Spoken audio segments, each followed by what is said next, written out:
being able to say I still get excited by new things.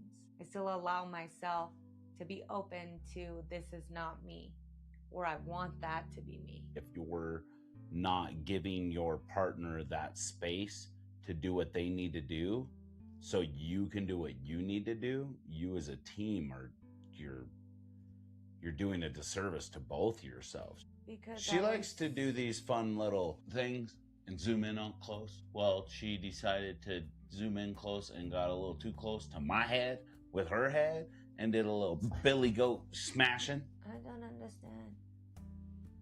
I'm not.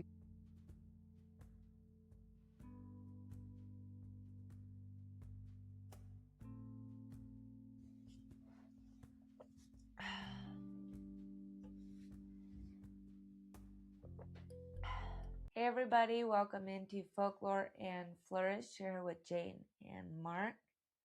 Today is March 1st. Today is all about stepping into our springtime roles, and since it is the first day of spring, we moved into our new room, the green room.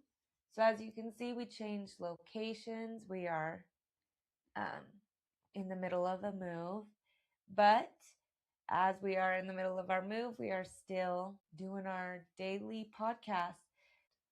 Spring is all about the creation and crossing. It is the season of emergence, enchantment, and becoming. So all month, it's going to carry themes of creation, hidden worlds, and sacred trials, where life stirs, veils thin, and destiny begins to test its shape. Emotions rise into wonder, desire, courage, and transformation. Spring invites growth through mystery and choice, asking us to step across thresholds, answer callings, and return changed by what we dare to face. So, springtime is all about brand new things, stepping into a new world, facing ourselves. It's a little bit different than January of the inner shadow work. Instead, this month we're being tested to become something greater than ourselves. We're kicking that off this month with March.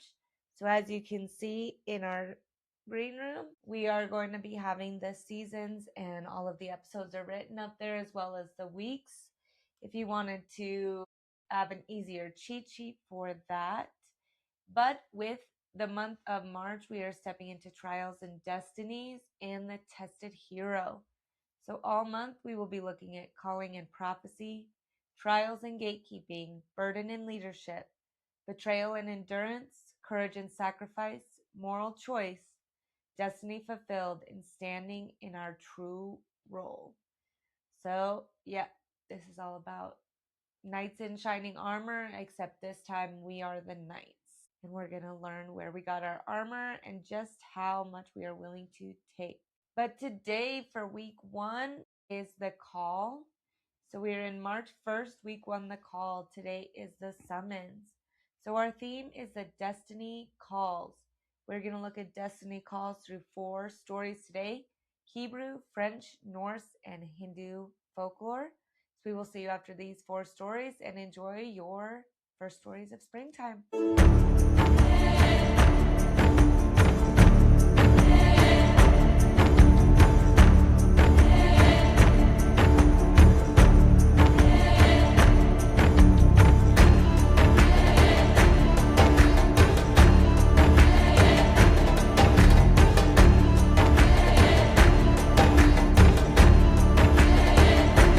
Before we begin, I want to take a moment to honor the cultures behind the stories we are about to explore. The tales shared here come from many peoples, lands, and traditions. I do not change these stories to fit modern expectations or to align with today's social standards.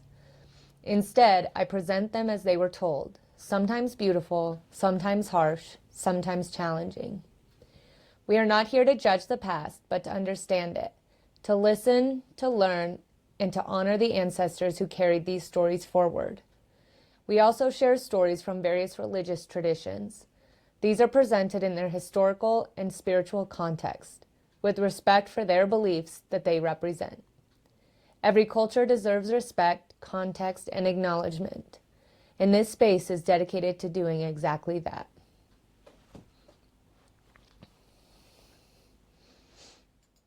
Story 1: Moses and the Burning Bush. The wilderness of Sinai in the late Bronze Age was not a place of destiny. It was a place of retreat. Wind scoured the stone. Acacia trees twisted low against heat and exposure. Water was scarce. Paths were carved by livestock rather than empire. It was here, far from Pharaoh's court, that Moses lived as a shepherd. He had once belonged to Egypt's royal household. Raised within privilege, educated in the systems of power, he had also known fracture. When he killed an Egyptian overseer who was beating a Hebrew laborer, he fled east into Midian. Decades passed. He married. He tended flocks belonging to his father-in-law, Jethro. His former life dissolved into memory. The call did not come when he was prepared. It came when he was anonymous. While leading sheep near Horeb, the mountain later identified as Sinai, Moses saw something that disrupted the natural order. A bush was burning, yet its branches were not consumed. Flame moved within it, but the wood remained intact. Fire normally devours. This fire revealed. Moses turned aside. That turn is recorded with intention. He chose to approach the anomaly rather than ignore it. The voice called from within the flame.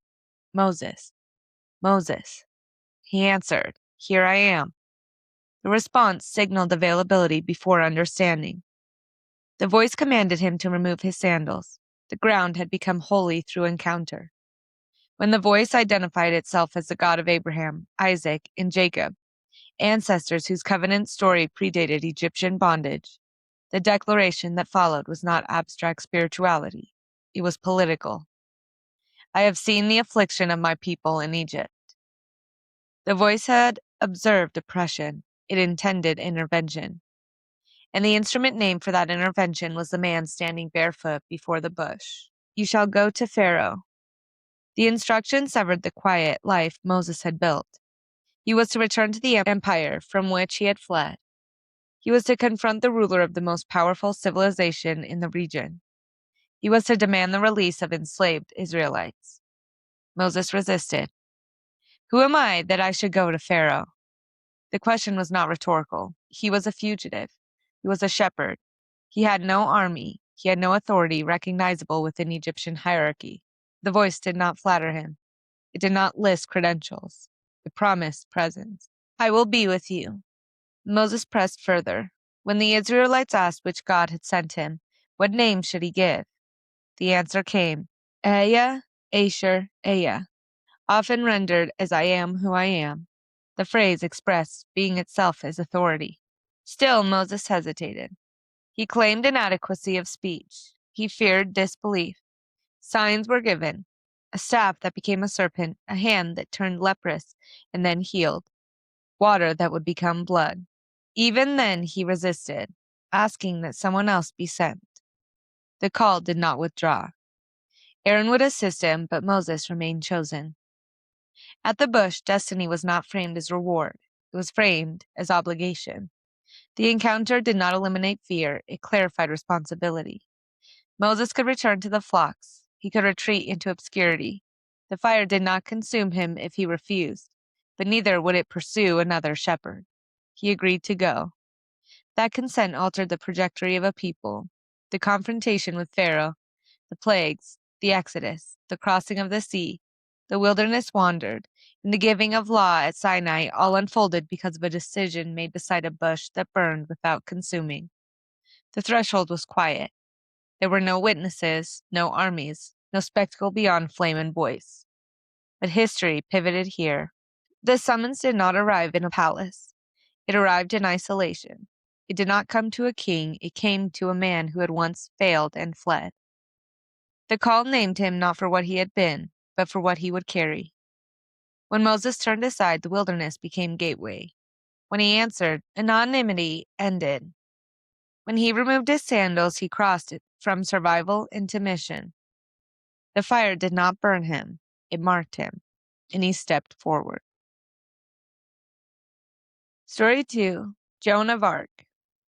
In the village of Domremy, in the borderlands between Champagne and Lorraine, a peasant girl came of age while France fractured under foreign claim. It was the early 15th century. The 100 Years' War had dragged on for generations. English forces occupied northern territories.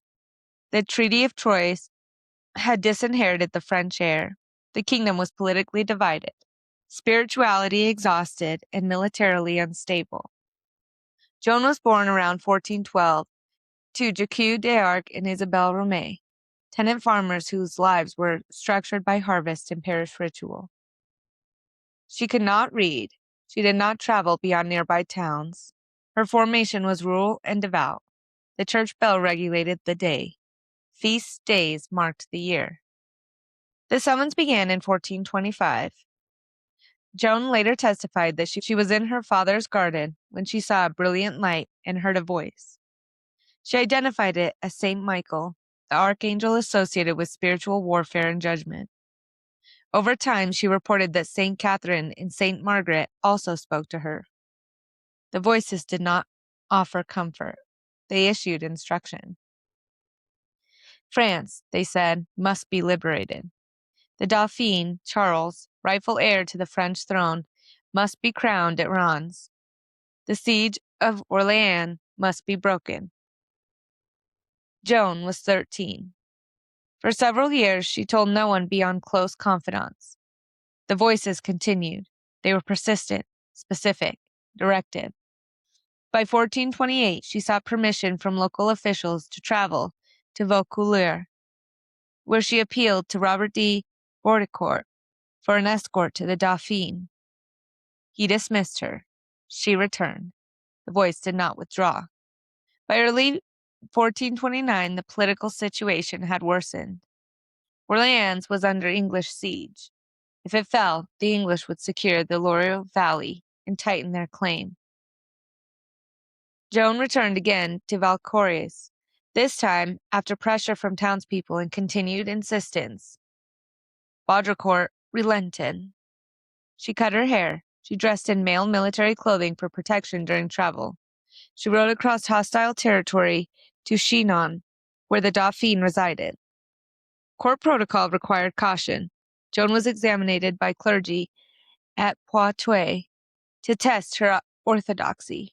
She was questioned about doctrine. She was asked to prove the legitimacy of her visions. She did not claim scholarship. She claimed obedience. Charles tested her privately, reportedly disguised himself among courtiers. Joan identified him correctly. Whether through prior knowledge or acute observation, the moment strengthened her credibility. She was given armor. In Orléans in April 1429, she entered a city battered by siege engines and siege fatigue. French forces were demoralized. English troops had fortified positions along the Loire. Joan carried a banner rather than a sword in battle, marked with sacred imagery. She urged action where commanders hesitated. Within 9 days, the siege was lifted. The military victory was not solely hers. Experienced commanders led assaults. Strategy and opportunity aligned. Yet her presence altered morale. Soldiers reported renewed confidence. Civilians believed deliverance had arrived. The campaign continued through the Loire Valley. Towns fell, momentum shifted. In July 1429, Charles was crowned at Reims Cathedral, fulfilling the central directive Joan had proclaimed. The coronation reinforced French legitimacy. It was both political and symbolic restoration. But the summons had not promised protection. In 1430, while defending Compiègne, Joan was captured by Burgundian forces allied with the English. She was sold to the English and tried in Rouen for heresy. The ecclesiastical court, under English influence, interrogated her relentlessly. They pressed her on visions, on clothing, on authority. She refused to recant the core of her testimony. On May 30th, 1431, at approximately 19 years of age, she was executed by burning. The fire that consumed her did not erase her claim. 25 years later, a retrial declared her innocent. In 1920, the Roman Catholic Church canonized her as a saint. Joan's summons did not originate in palace or battlefield. It began in a garden in Domremy. It required her to step beyond gender constraints, beyond class expectation, beyond military precedent. She could have remained silent. She could have married, farmed, disappeared into ordinary history. Instead, she traveled toward scrutiny. She stood before clerics and princes. She rode into siege. She faced execution. The threshold was not metaphorical. It was geographical and social. It was the road from Domremy to Chinon. It was the gate of Orleans. It was a courtroom of Rouen. Her call did not eliminate fear. It reoriented it. She answered. Story 3. Odin in the Runes. In the cosmology of the Norse world, knowledge was not inherited through comfort. It was seized through ordeal. The chief god, Odin, ruler among the Aesir, was not defined merely by kingship or warfare, but by relentless pursuit of wisdom. Authority alone did not satisfy him. He sought what lay beneath power, understanding of fate. The story is preserved in the Hávamál, part of the Poetic Edda recorded in 13th century Iceland, but reflecting earlier Viking Age belief. In these verses, Odin speaks in first person of an ordeal he chose for himself. The summons was not external. It arose from recognition of incompleteness. At the center of the Norse cosmos stood Yggdrasil, the immense ash tree whose roots and branches bound together the 9 worlds. Its limbs stretched into Asgard, realm of the gods. Its roots reached into Niflheim, land of primordial ice, and into Jotunheim, territory of the giants. The tree was not symbolic ornament. It was structural reality in mythic imagination. All existence was suspended upon it. Odin resolved to hang upon the tree. He pierced himself with his own spear and bound himself there, suspended between earth and sky. No bread, no mead, no aid from other gods. For 9 nights he endured exposure and hunger. 9, in Norse tradition, marks completion and cosmic significance. The ordeal was not impulsive, it was ritualized. Below the tree, hidden in the depths near its roots, lay the runes. These were not merely letters, they were forces. Each rune carried meaning tied to sound, concept, and power. To know them was to grasp the architecture of speech, magic, and fate. Odin stared downward. He received no immediate revelation. The myth emphasizes waiting, pain without guarantee, exposure without assurance of reward. The spear wound did not close. The rope did not slacken. No other god intervened. In Norse worldview, destiny was woven by the Norns, 3 female beings who shaped fate at the base of Yggdrasil. Even Odin did not command them. Knowledge of runes would not grant comfort over fate, but insight into its patterns. On the 9th night, at the edge of endurance, Odin perceived the runes below. The text states that he took them up, screaming. Knowledge arrived not gently, but with force. He grasped them and fell from the tree transformed. He did not emerge unmarked. The spear wound, self-inflicted, became part of his identity. The hanging became a precedent for ritual sacrifice in Norse culture, where warriors and even animals were sometimes offered by hanging in imitation of the god. Odin's quest did not end there. In other myths, he sacrifices one eye and Mimir's well for wisdom. He sends ravens, Hugin and Munin, across the world to gather information. He seeks counsel from seeresses and even from the dead. But the hanging upon Yggdrasil marks the pivotal threshold. He chose vulnerability. He subjected himself to the same forces that govern mortals. He hung in liminality, neither fully alive nor dead, suspended between realms. The act mirrored shamanic initiation rites found in various circumpolar cultures, where symbolic death precedes transformation. The summons here was not a command from above. It was an internal recognition that kingship without insight was incomplete. Odin could have ruled Asgard without hanging upon the tree. He could have relied on strength and fear. Instead, he chose ordeal. The acquisitions of runes gave him access to spells of healing, binding, protection, and revelation. Yet the myth does not romanticize the process. It underscores cost. Wisdom is paid for in flesh. The tree did not bend to ease him. The rope did not soften. The runes did not rise to meet him. He descended toward them through suffering. The Norse world was not structured around comfort. It was structured around endurance in the face of inevitability. Ragnarok, the prophesied destruction of gods and worlds, loomed even over Odin. Knowledge did not cancel fate, it prepared one to face it. The threshold was vertical, from sovereignty to suspension, from control to exposure, from authority to humility before deeper law. When Odin fell from Yggdrasil with the runes in his grasp, he was not merely wiser. He had crossed into a new dimension of being. He had died symbolically and returned altered. The summons required self-offering, and he answered it alone. Story 4. Arjuna on the field of Kurukshetra. At dawn, on the plain of Kurukshetra, two armies faced one another across open earth. Conches sounded, standards lifted. Dust rose beneath chariot wheels. The conflict recorded in the Mahabharata was not a border dispute. It was a civil war between cousins, the Pandavas and the Kauravas, each claiming rightful rule over a shared kingdom. Arjuna, third of the 5 Pandava brothers, stood among the greatest warriors of his generation. He had trained in archery from youth. He had studied under masters. He had proven himself in exile and in tournament.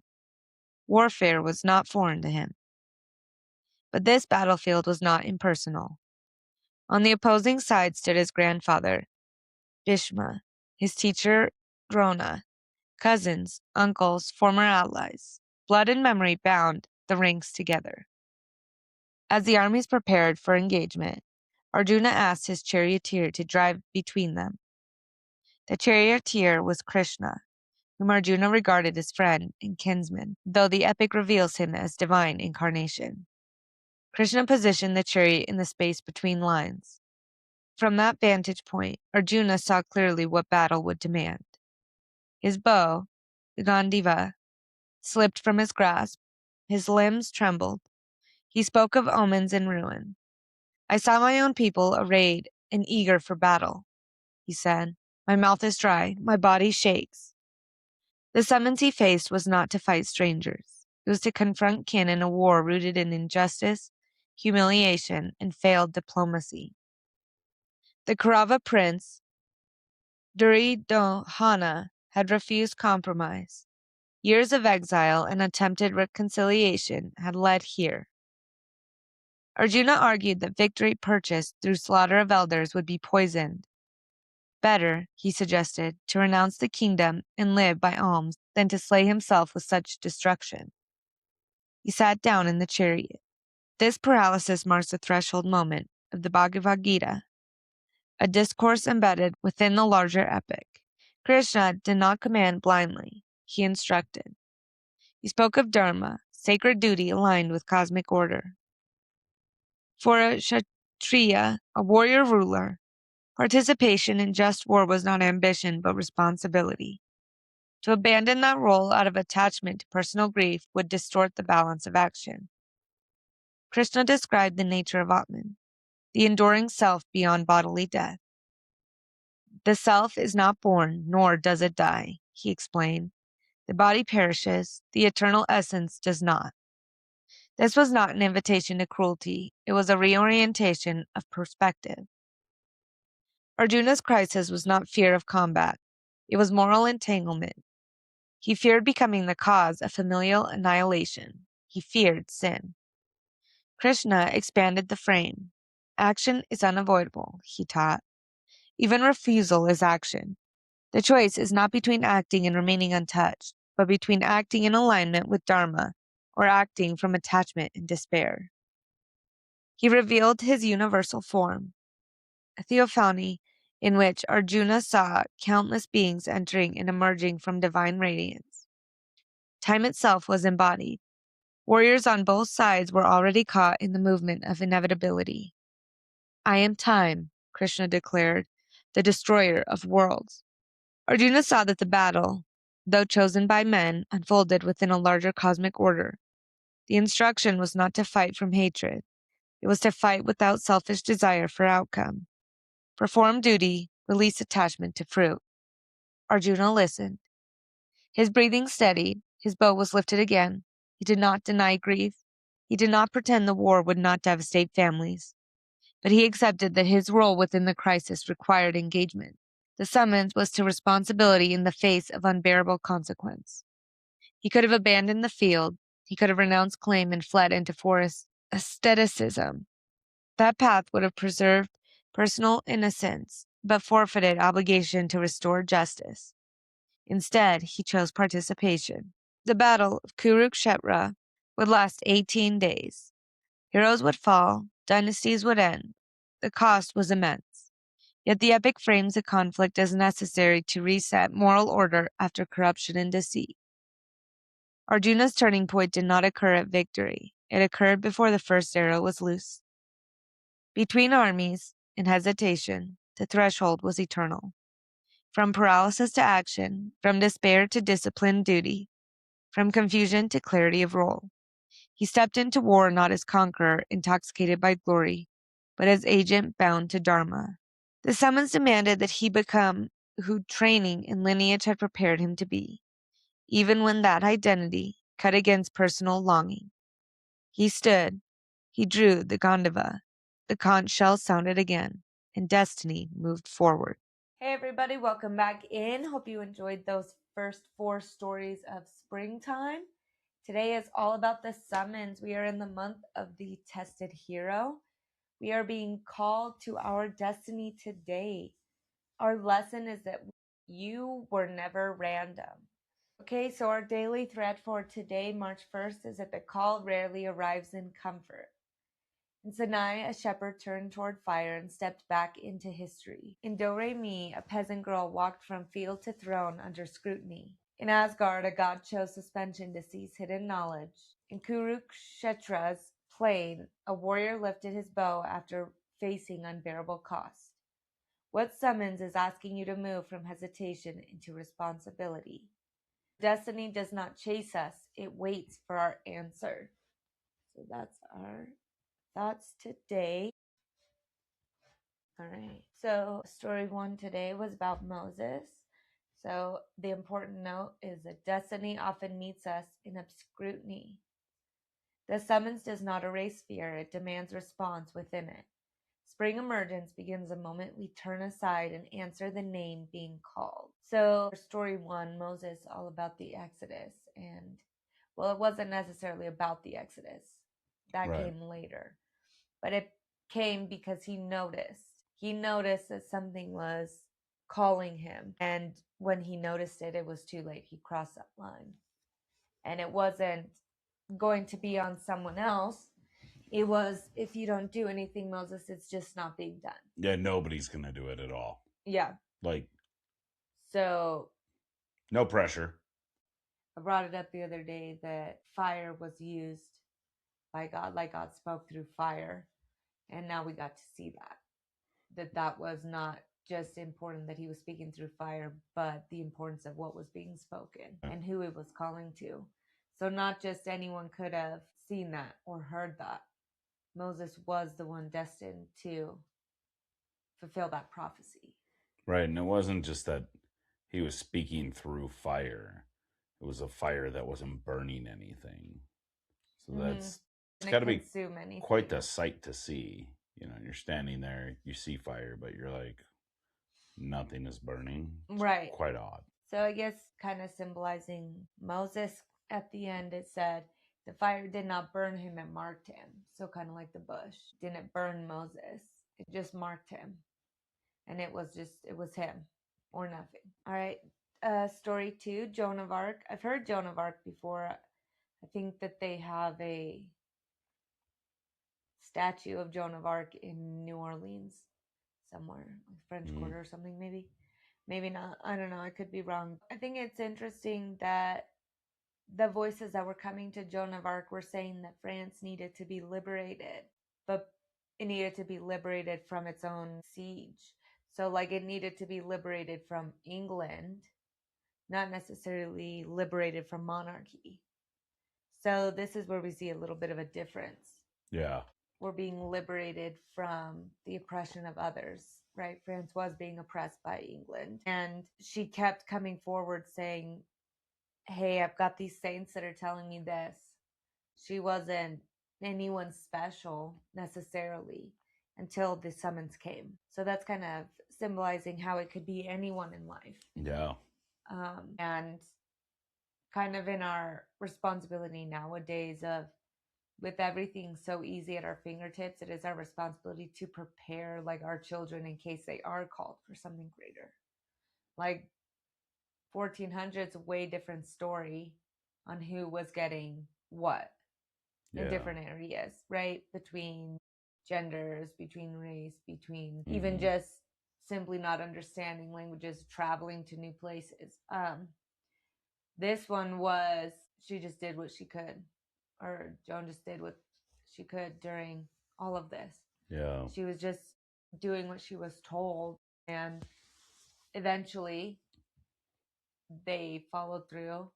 Everything was fine, but then she still lost her life. So she came forward, and it didn't impact her destiny necessarily. I mean, yeah, it led to her end through this interpretation. We only hear her continuously going back and, oh, I could have lived a normal life. She also arguably didn't live a life. She was only 19. Yeah, she did a lot within her life, and she could have lived a better life than a lot of others, but still, 19 is very few years.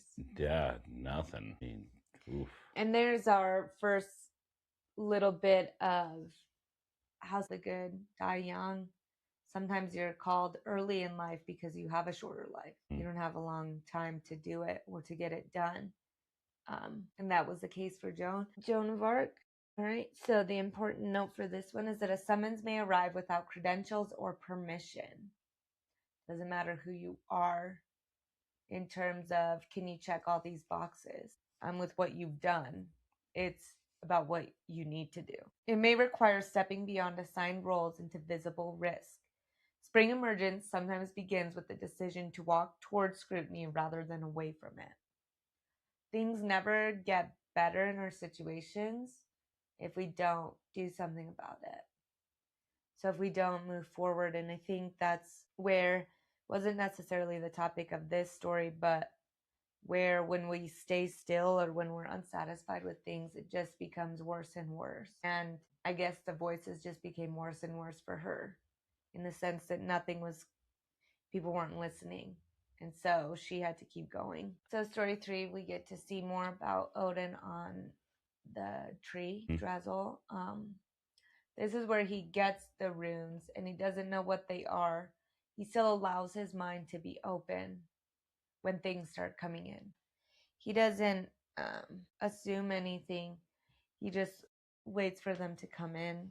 And the important note for this one is not all calls arrive from outside. Some arise from the recognition that power without understanding is hollow. Spring emergence may require hanging in uncertainty until deeper knowledge is earned. So sometimes we have to be in the uncertainty. Sometimes we have to continue to watch the signs until we understand what we're looking at, until we understand and we fully recognize what's happening, I think is what this is saying. It says that the cultural significance is that the myth reflects the Norse valuation of sacrifice, endurance, and the costly pursuit of wisdom. It influenced ritual practices and shaped the cultural understanding of runes as carriers of sacred power. So the runes, the knowledge itself, is sacred power. Knowledge is power. And in this one, we get to see what Odin was willing to do for it. He knew that he was called because he was willing and because he was able. And so he took that step, a huge step, and then stayed there, suspended. And that's the hard part, is not the difficulties he faced in there, but they're really emphasizing on the patience, the just being there, suspended, the not holding on, not piecing together, just being there. And it's hard for us to be in uncomfortability. It's hard for us to, especially I feel like here Odin's making a big sacrifice and he's doing it for himself and for everyone else, but no one else intervened. And it just kind of feels like when you have a dad or a grandpa that you look up to and you see them doing things and they're suffering for the betterment of everyone else. And you just want to say that you can see them and you care and you want to help, but there's just some things you can't help with. And there are just some things that we all have to be suspended for, whatever it may be in our life. Sometimes it's 9 days, sometimes it feels like it's 9 years in suspension. And this just reminds us that acknowledge what we can, recognize what we can, take away what we can from it.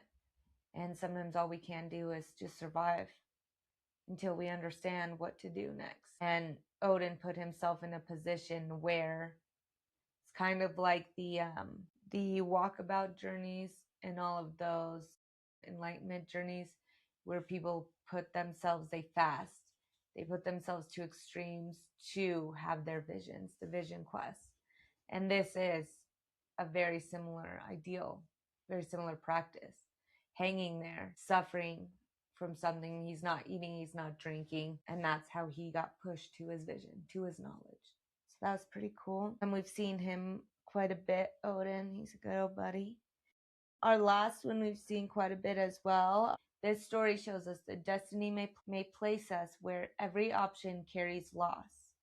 Refusal does not preserve innocence, it shapes outcome. Spring emergence requires lifting the bow even when the field before us is filled with consequences. So we've seen this difficulty before that Arjuna faces, of seeing the battlefield and seeing you can't escape from it. You will suffer loss because you are on both sides. The love that you have is spread across the entire land, and now it's about to suffer with it. And in this interpretation of it, we get to see that, yeah, it is covered with loss, and you're the one that's going to cause quite a bit of it. It is what it is. This is where we're at, based on not just one person's choices, many people's choices. I just can't even imagine.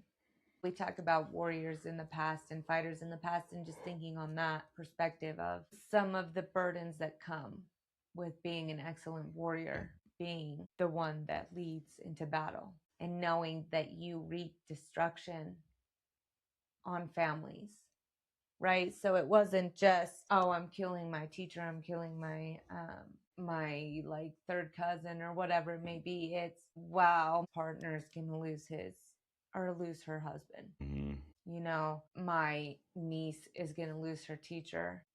And not only that, but they're gonna see me do it. Oh. Like that too is, I I can't even imagine. We talk about, like, in America, how people are always calling for a civil war, and Yeah, like it's no big deal, but that's a line we will not be able to come back from. right.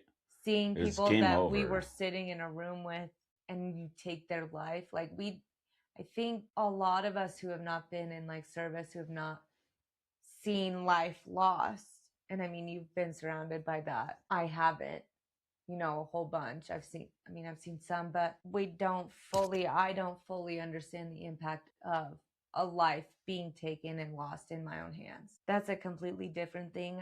I would believe, and what I've seen and read about stuff is that to feel that soul cross, like you feel it. People talk about how they feel it, and it's not just because there have been people that have come in after the fact. And it wasn't just they felt it when they died, it was when they walked into that room. It was also the recognition that that body is not that person anymore. And that's a sickening feeling, because you walk into a room and that's someone you love dearly and you don't recognize them anymore because your soul is like, that's not them. They're gone. And this one, it's just, keeps coming up, and it keeps coming up on purpose. Like, we live in a time where everyone's calling for war or violence or hanging. And no, I'm not at all saying that there are crimes that I don't think warrant that. There absolutely are, in my opinion. I'm also, I mean, I'm human. I'm Christian, you know, so I'm not God. And if you, regardless what you believe, if you believe that there's a higher being, I really recommend watching the movie The Shack because, and even if you don't watch the movie, Yeah. watch the Cave of Judgment. The Cave of Judgment scene, I don't really know what the scene's called, but that's where it's at. It makes it hard, and I feel angry about it and sad about it all at the same time, and grateful at the end of that it's not in my hands. Yeah. And so if you check that out, because that's what this reminds us of is, responsibility comes with cost. And to be the one that is strong enough to do it, you asked for this. Yeah. And that goes back to when we talked about how when we ask to be great, it comes with consequences. And some of us are serving higher beings, higher powers, and others may not know. And Arjuna was just a slaughterer to half of that group. Right. And, Odin suffered with the knowledge that came with it. So not only did he do that, well, why did he do that if he knew it was going to be bad? Of course there's going to be bad. We can't ask for knowledge. We can't ask for perspective and expect it all to be good or all to be things we agree with. That's the whole point of Odin. I mean, to be the all-powerful all-father and to be told, you will die. Yeah. You will hang here for 9 days and you will see all of this and you will get everything because you are strong enough to do it and you will die. And there's nothing you will do about it. And it kind of humbles us is sometimes we see new perspectives. There's something we really thought we knew how to do or we've been doing for a long time, and how embarrassing it is when we thought we were an expert on something and we really were doing it wrong the whole time. I wouldn't be surprised how many things that later on I'll look back and I'll be like, I could have made that so much easier on myself had I just got out of my own way or chose to look at it a different way. So many times in my life I've already done that. I can only imagine. And then with how Odin does things, it's impressive and it's rough. And like with what you were saying about the shack, definitely if you've never seen it, man, I know that one. It got me. And if you have experienced loss, kind of does help open your eyes a little bit when it's something where you could be holding anger with it. I think it will show you a different light on that anger that you might have towards anything. I definitely think it's a movie, and I've said this before, that you should watch it with someone else. Yeah. So I 100% think I just think you should watch it with someone else. Yeah. Friend, family member, anybody, but somebody that might need it too, somebody that might need to see a different perspective on things within that realm of someone that might just need help. Yeah. Maybe both you do. Someone that's super angry, someone that's super sad. That's for sure. But with all of those stories, I mean, we see Moses, Joan, Odin, and Arjuna all living up to greatness. These storybook hero peaks and all this cool stuff, and just they all die. Yeah. We all die. Yeah. It's just a quick experience that we're having down here to have a little fun. We just sometimes take it way too serious. And some burn really bright right away. And some burn really strong. And then are just sizzled out. That's how humbling it is to not know everything, not be able to stop everything. Because even when we know everything, that doesn't matter. We're not in control. And it really is just as simple as like licking your fingers and putting out a candle. Yeah. I mean, if we think about it, if we're all light, we were called back home. I mean, really. Right. No, it makes sense for sure. So with these 4 things today, and it was the summons, destiny calls, we are never random. Everyone serves their purpose. And I just think it's fun. Snow White, for example, in our book, there are people that we've seen that story told so many different times, and like the Disney princesses, whatever. But this is rooted in that German tale, and we acknowledge key characters that without them, this wouldn't have even been a story. Yet, how many times we've read the adaptations that we've never thought twice about that person or that being. We've never really acknowledged the significance of a lot of things. And so that's what we did in this story. And we think about it, those were embers that burned bright and died earlier for the sake of another hero. So we give a little bit of that hero back to them, that little bit of acknowledgement. But with these, our question of the day is, what is calling me? So, I mean, you've been feeling a calling lately, pretty heavy. You've put down some money to take these classes. Do you want to talk about that? Do you want to kind of share a little bit of what you're doing, or are you not ready yet? I mean, yes, I do. And I guess maybe don't share everything yet, but share a little bit about the calling aspect of it. What made you go, "Hey Jane, I'm doing this," versus "I really want to do this." Well, obviously you've known that what I've wanted to do, but I've never had a thing within what I wanted to do. And for anybody that's wondering what I'm talking about, because it sounds like I'm rambling, is health and wellness. We're doing this podcast, and I believe it's for us to try and help people. Yeah, some days we're a little less and whatever, but it's just to hear these little stories on a daily basis. And I'm hearing all this, and I'm like, man, I really want to help people. And how am I going to do that? And my idea previously and how I was going to do it, definitely it aligns with what I want to do, but it's not in the same realm. I want to be able to have people help themselves, but get out of their own way in order to do that. So I'm going to start taking classes on things. I don't really want to dive too much into it right now, but just that's what I'm going to be doing. So very shortly, I will be practicing that. I'll probably upload some stuff on my side of things. So how did it feel? I mean, obviously I was there, so I saw a little bit of the frustration knowing you're being called to something and being so interested in so many different things that you don't know which one it is that you're being called to do. And then out of the blue, all the things have been leading you to this one thing. How did that feel? Like, was it for other people, was it frustrating? Were you excited? Was it, oh my gosh, what was the feeling? Well, it's one of those where it's one of those things where I've experienced things within this realm of it, but never gave it two thoughts. Didn't think I would ever get into it, but I always was interested in it and just forgot about it. Like almost totally just this side of, yeah, I've done what I'm going to be doing, or had it done to me, or whatever, however you want to say it. I've experienced it and then forgot about it. You've experienced this form of therapy before. Yeah. And I mean, I was younger and I didn't realize that that's what it was at the time. It was more of a fun thing, and I didn't think it was real.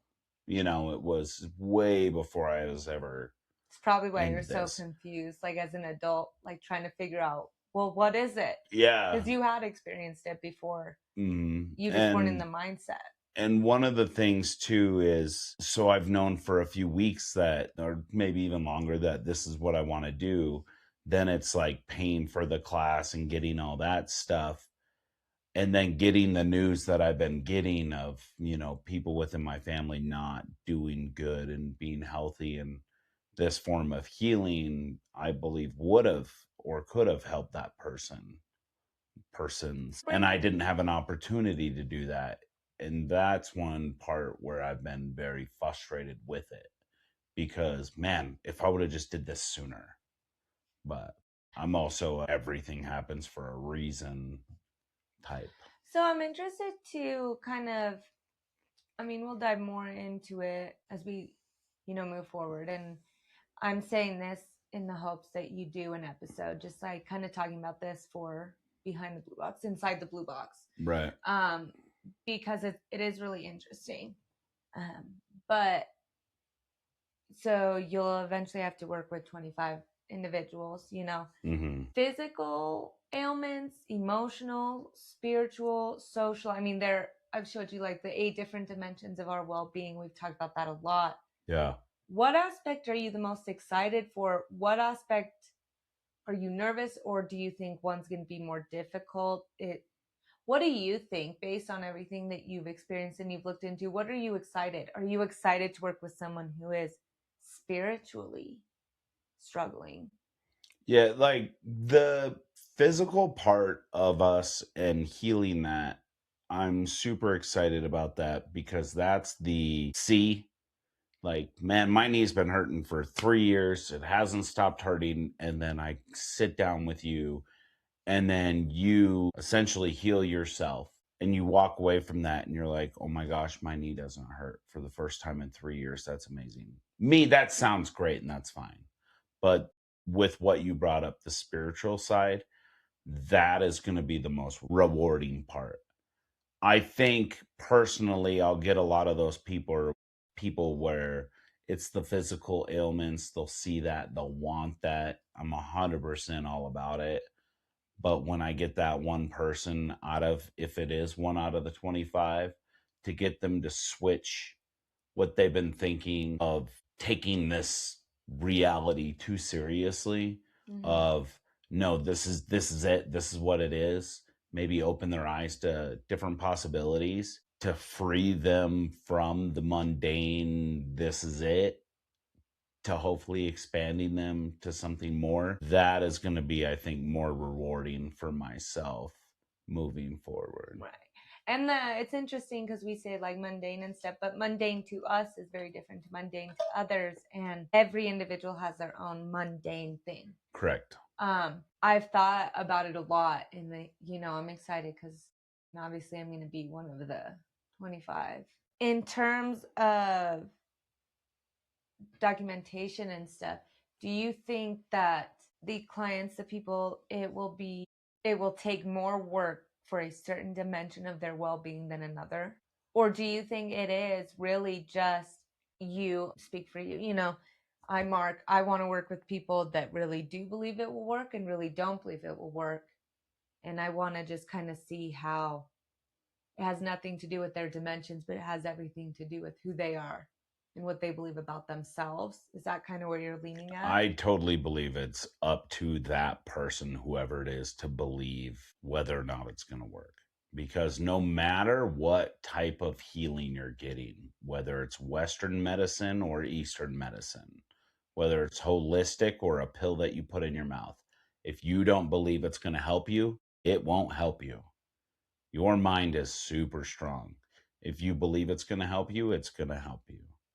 And then there might be that I don't know, like part where if it helps, it helps. And then that, I believe personally, it might and it might not help.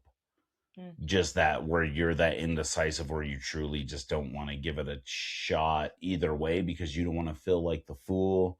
Yeah. You hope it works, but you're not going to give everything to it. Unfortunately, you're doing yourself a disservice by using those thought patterns still. I think you're sticking yourself in a loop and trapping yourself. But with doing some of this work, opening yourself, I believe that you're going to let yourself get out of that loop.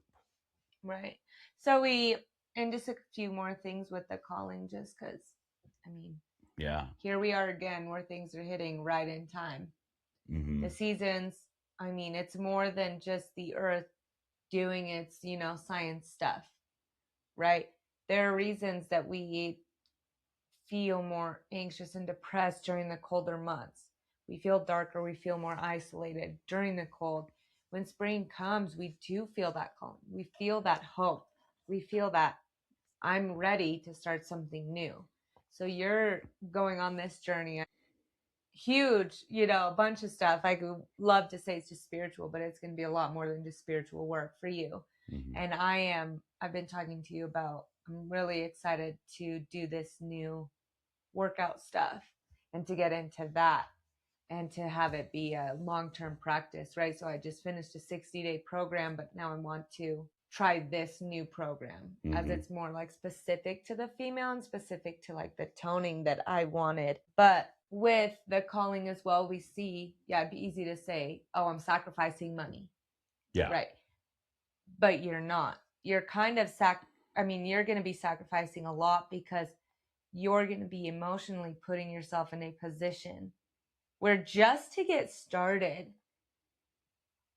you're going to be hit with 25 people's own traumas. Yeah. Traumas they may not even know that they've been hit with so little bit of that knowledge, because as your partner, I won't be able to, support beyond the, simple support system that husband and wife can give each other, right? Because the confidentiality.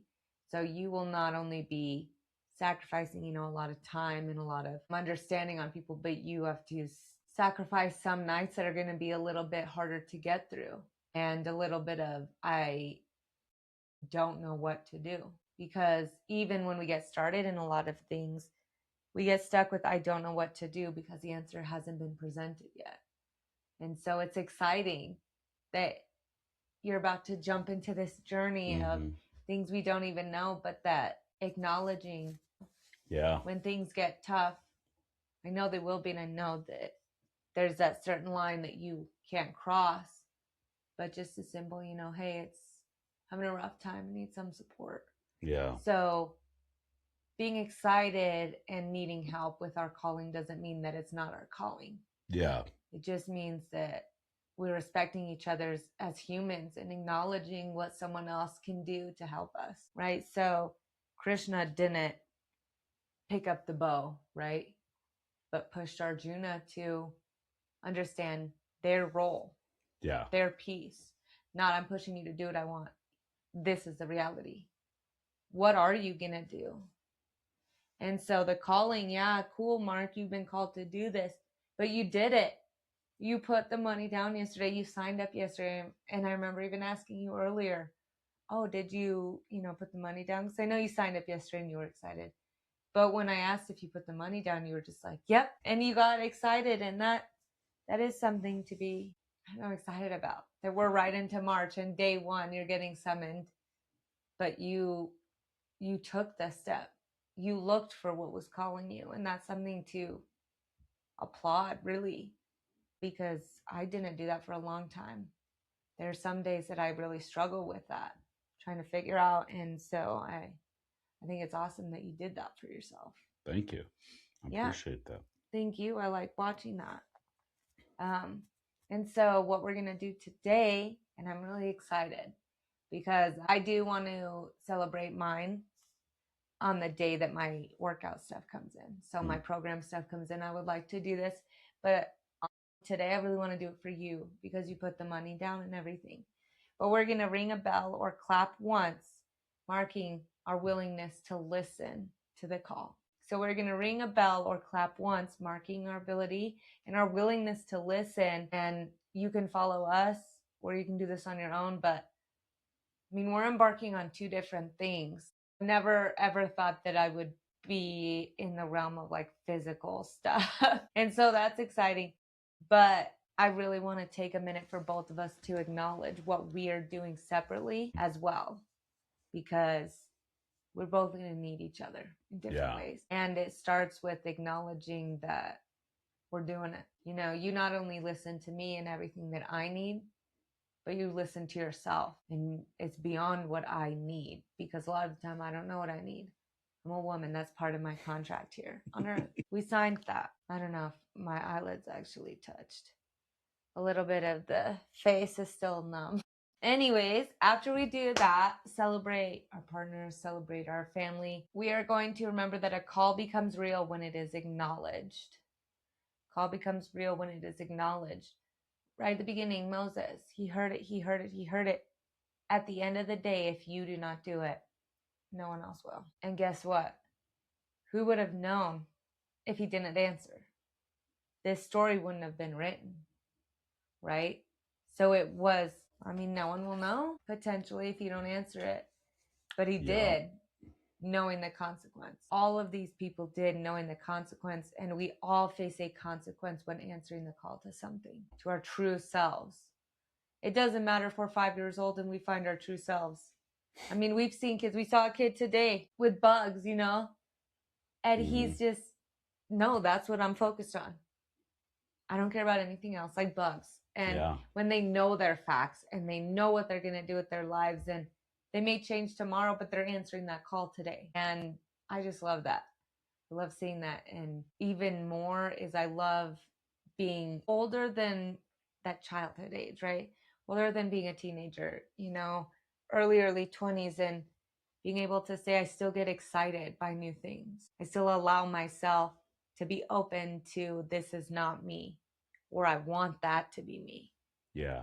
Like I said, I played 3 sports in high school, right? Still was not a fan of, like, I wasn't going to go run. I still don't. I will try every workout routine other than running. No, I'm not a fan. But now I'm pushing myself to do that very thing. I'm pushing myself to like it, though. Like how I've been struggling the past couple weeks, and it's because my program stopped. And I'm just like, Yeah, both of us kind of went like, mm-hmm. And it's like, yeah, I want to work out with you, and we're gonna do that still. Yeah, just. But I I liked having my own program. Mm-hmm. I liked that you had your own. I'm not gonna go weight lift with you. I'm not gonna go push myself to the extreme. I might do small weights, more repetitions than anything, but I like that we have our own identities too. Mm-hmm. Because that's a big thing when we're being called to things. Is I might not be called to my partner.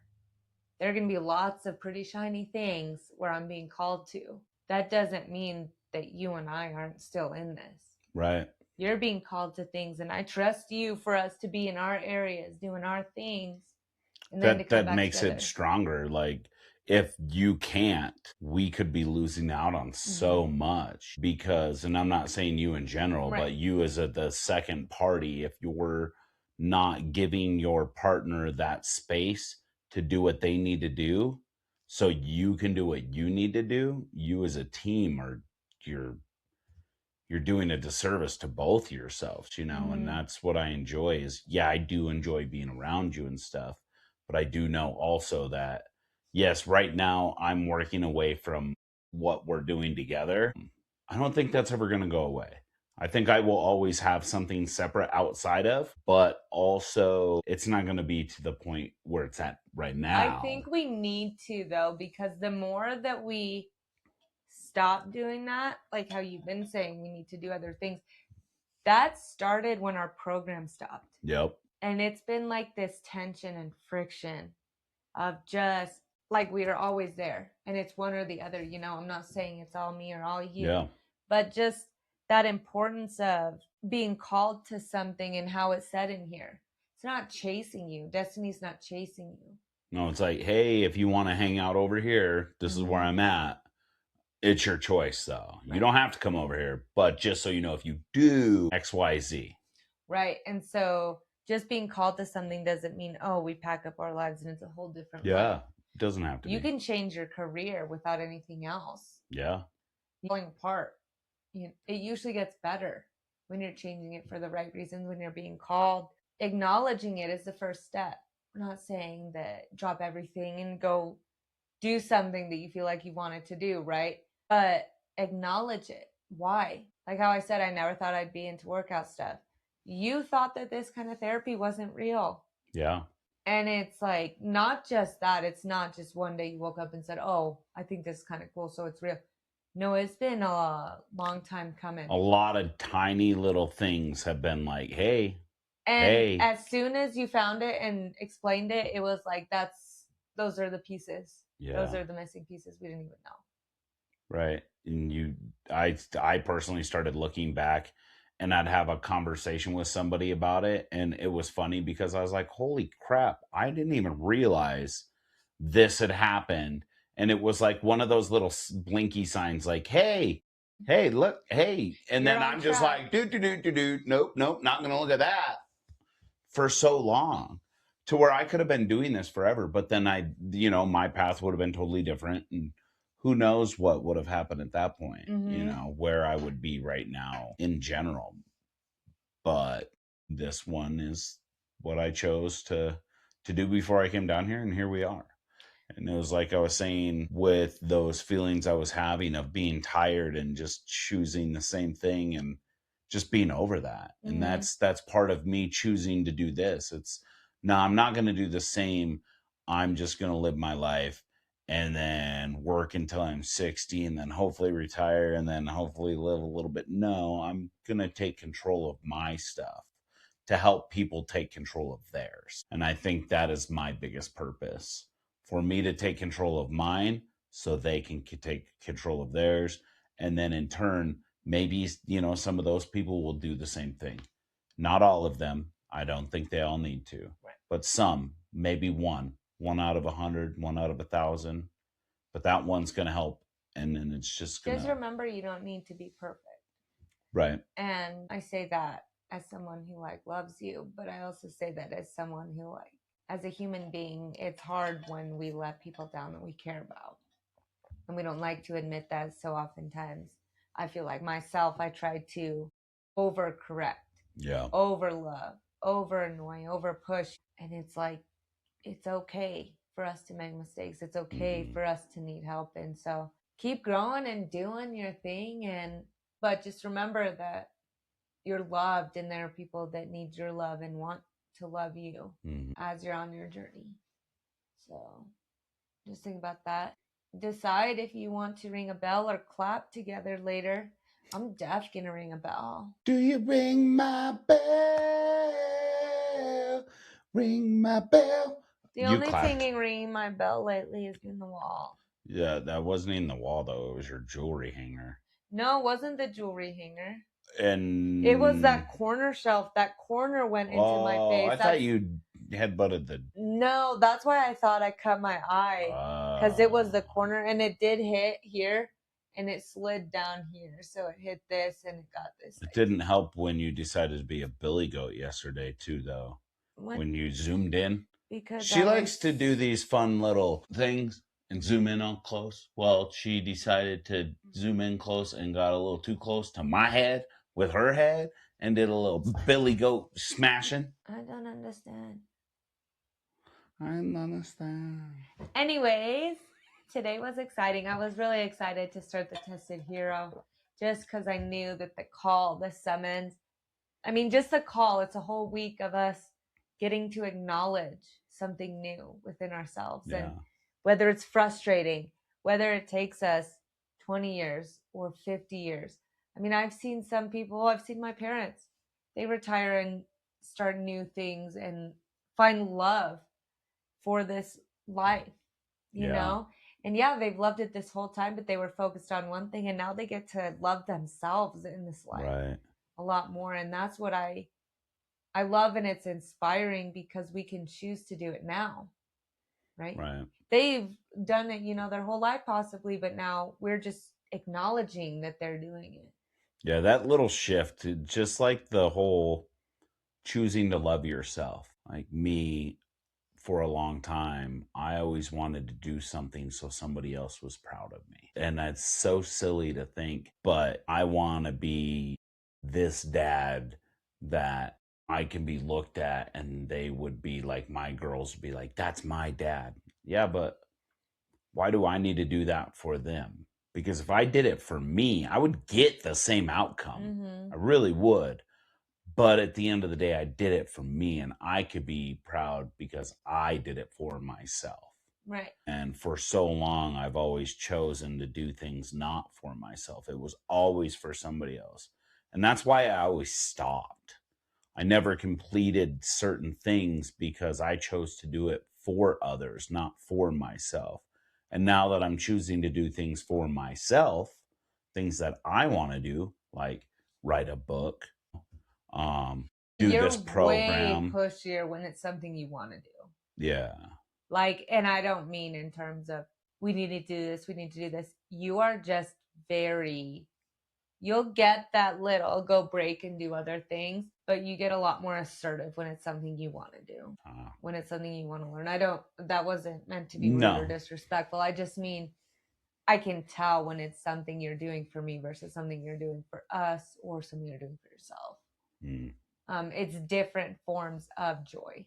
Yeah. It's not that you don't like doing things for me or for us. It's different forms of joy. And for you is your most, you enforce it the most in terms of you're very in your masculine with it. Whereas when you're taking care of me, doing things for me, you're way more gentle. Like protective, yes, but gentle.